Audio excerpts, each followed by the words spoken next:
The regime of Sheikh Hasina was not a democratic regime. Sponsored highway robbery. You get anything you want. It's a free for all. বাংলাদেশের সাবেক প্রধানমন্ত্রী শেখ হাসিনার 15 বছরের শাসনামলে প্রায় 23,400 কোটি ডলার বা 28,54,800 কোটি টাকা বাংলাদেশ থেকে লুট হয়েছে বলে অভিযোগ এসেছে।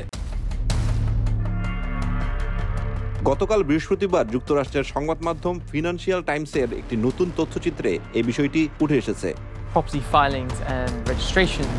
It was an apartment and block of flats in London's trendy King's Cross.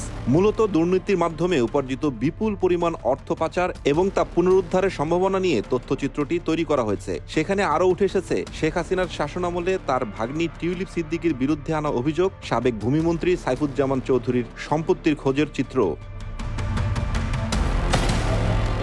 এছাড়াও তথ্যচিত্রটিতে বর্তমান অন্তর্বর্তীকালীন সরকার কোন প্রেক্ষিতে ক্ষমতায় আসেন এবং ভবিষ্যৎ বাংলাদেশ কেমন হবে সে বিষয়ে বিশ্লেষণ করা হয়েছে। এ বিষয়ে তথ্য জোগাড়ের জন্য জুলাই গণঅভ্যুত্থানের অংশ নেওয়া বিক্ষোভকারী, রাজনীতিবিদ, ব্যবসা বাণিজ্য সংশ্লিষ্ট ব্যক্তি এবং বিশেষজ্ঞদের সঙ্গে কথা বলেছে ফিনান্সিয়াল টাইমস।